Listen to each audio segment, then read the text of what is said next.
Il progetto CMC, Cluster Meet Culture, corso promotore territoriale, 4 giornate formative, febbraio-marzo 2014, Fondazione QOA, Altavilla Vicentina. La Regione del Veneto, Dipartimento Cooperazione e Relazioni Internazionali, la sezione promozione economica è capofila del progetto.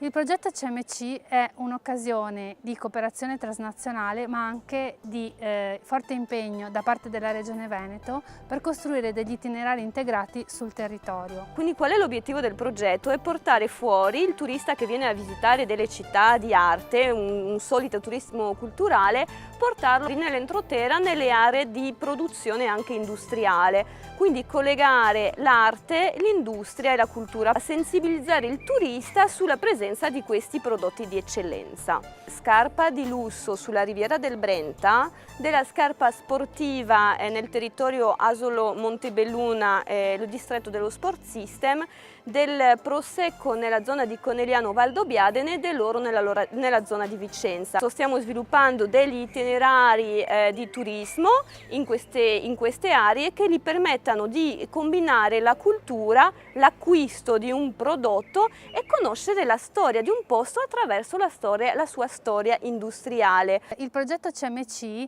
vuole valorizzare i partenariati pubblico-privati, degli accordi che siano in grado di intercettare gli interessi sia del soggetto pubblico che privato nell'ambito culturale, turistico e industriale. La tradizione industriale veneta, riconosciuta in tutto il mondo, è sicuramente un valore aggiunto del nostro territorio e da qui siamo partiti per costruire queste partnership. Integrazione tra turismo e industria, una necessità per affrontare la crisi. Negli ultimi 5 anni c'è questa necessità dell'industriale di attrarre il turista, prima non ne aveva bisogno, esportava il suo proprio prodotto. In un momento di crisi come il momento attuale c'è questa necessità di attrarre il turista per comprare in loco, ma anche nell'idea che una volta tornato a casa comprerà ancora questo prodotto. Dobbiamo creare una coscienza all'interno degli imprenditori industriali che c'è un potenziale forte mercato anche qui.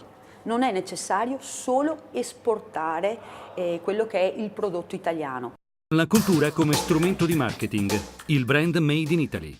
Le imprese hanno capito l'importanza di essere inserite in un territorio che la loro cultura gli permette anche di vendere il loro prodotto con un prezzo un po' maggiore. Ci sta ripensando la cultura non solo come un costo, ma un'opportunità di sviluppo. Turismo e shopping.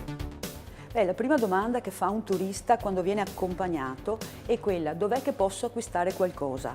Sta a noi sviluppare questa offerta, questa richiesta. Il turismo può fare della produttività locale, anche se vogliamo dell'industria, una sua leva di forza per far capire, per far conoscere un territorio non solamente parlando delle sue bellezze paesaggistiche, ma anche andando a vedere, a intercettare quella che è l'identità produttiva del territorio stesso. Forte interesse per quanto riguarda lo shopping e questo soprattutto dai paesi BRIC, il marchio del Made in Italy che è un sinonimo di qualità, essere una fonte aggiuntiva per attrarre turismo in Veneto. Shopping e turismo in Riviera, il distretto della scarpa di lusso. C'è una risposta nuova da parte proprio degli industriali che hanno deciso di aprire le porte, gli outlet di questi luoghi in cui si ha una vasta scelta di prodotto, ma soprattutto si compra il prodotto locale ad un prezzo assolutamente vantaggioso. Il turista che viene in Riviera per conoscere e visitare la Riviera è più un turista europeo, mentre il turista che viene in Riviera per acquistare il prodotto e il target è molto alto, in questo caso della scarpa di lusso, è un turista extraeuropeo. Il prosecco di OCG Valdobbiadene Conegliano. C'è già un buon rapporto tra il mondo produttivo e il mondo del turismo. I dati elaborati dimostrano che l'afflusso di enoturisti nel nostro distretto è in aumento e le cantine si sono attrezzate per accogliere l'enoturista, quindi al loro interno hanno ad esempio modificato gli orari di apertura, aprendo di più nel weekend, si sono attrezzati con del personale che conosce le lingue straniere. Stiamo portando avanti un progetto per il riconoscimento di patrimonio UNESCO. Il distretto dello Sport System, industria radicata nel territorio. La storia dello scarpone da sci piuttosto che della scarpa da montagna, no? Hanno segnato proprio lo sviluppo del territorio, l'acquisto fatto in casa di chi lo produce. Abbia un valore non solamente dal punto di vista economico, cioè quindi del risparmio. Credo che dia anche una sensazione diversa, soprattutto per prodotti che sono unici, no? E che proprio per questo riportano alla conoscenza di quelle aziende l'industria che abbia un compito, se non proprio un dovere, insomma, cioè di dare al territorio anche opportunità. Vicenza, oro, turismo e artigianato artistico. E il nostro obiettivo è trovare delle forme di promozione del consorzio alternative a quelle consuete internazionali. Il distretto esporta grandissima parte della sua produzione, questa è cosa nota in tutto il mondo per gli addetti al settore, ma non è cosa nota al grande pubblico. La gente non sa, sia gli italiani che gli stranieri, che tanta parte della produzione orafa argentiera italiana è fatta a Vicenza, che è uno dei 3 distretti importanti dell'oreficeria italiana, e pertanto il nostro obiettivo è far passare questo messaggio anche a livello di grande pubblico. Il contatto con il mondo dell'impresa e delle imprese l'abbiamo iniziato con il progetto Fabbriche Aperte, per poter non fare solo un itinerario di shopping puro, ma un itinerario per andare a vedere come si costruisce il prodotto e quindi poi eventualmente in tutta libertà acquistarlo. In alcuni casi le fabbriche aperte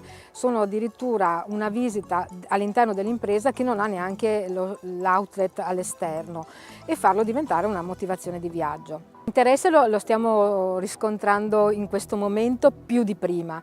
Quando abbiamo iniziato, e soprattutto nel distretto di Vicenza che è legato all'oreficeria, quindi all'oro, 20 anni fa non abbiamo avuto, con tutta onestà, una grande risposta, un grande interesse, perché le cose funzionavano, i nostri produttori, le nostre imprese vendevano chili di oro, e quindi probabilmente anche l'idea di fermare o di mettere qualcuno a disposizione per vendere semplicemente un piccolo oggetto eccetera diventava oneroso per loro. Oggi ovviamente la crisi porta a valorizzare magari degli aspetti che prima non erano anche necessari. Viarte è nato proprio con l'intento di andare a catturare i flussi turistici in città.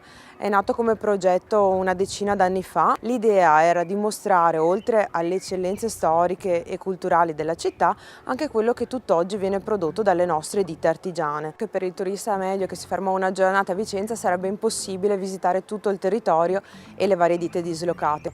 La particolarità è che siamo comunque un ente con partecipazione pubblica e quindi manteniamo gli stessi prezzi che uno può trovare direttamente nel laboratorio stesso. Venezia e gli itinerari del consumo. Un turista che prolunghi la sua permanenza in città, che in qualche modo scopra gli itinerari alternativi a quelli dei grandi flussi di massa. No? Ecco, invece laddove si pensa a un turista che voglia restare di più, è inevitabile mettere insieme le cose belle che Venezia può offrire, quindi proprio gli antichi mestieri, la riscoperta delle manifatture, la visita ai laboratori artigianali, percorsi magari del consumo consapevole che producano una valorizzazione reciproca. L'Expo 2015 è la nostra occasione. Lavorare in rete, i partenariati pubblico-privati. La necessità anche di lavorare a sistema. Spesso ci si lascia troppo prendere da particolarismi, da interessi personali. E la governance deve, secondo me, essere pubblica-privata, perché dal privato arrivano, come dire, gli input della razionalizzazione dei processi e dei passaggi, e il pubblico comunque deve avere un ruolo di attrattore. Corso visto dai partecipanti. E dei contenuti estremamente innovativi, perché per la prima volta finalmente si parla di prodotto territoriale.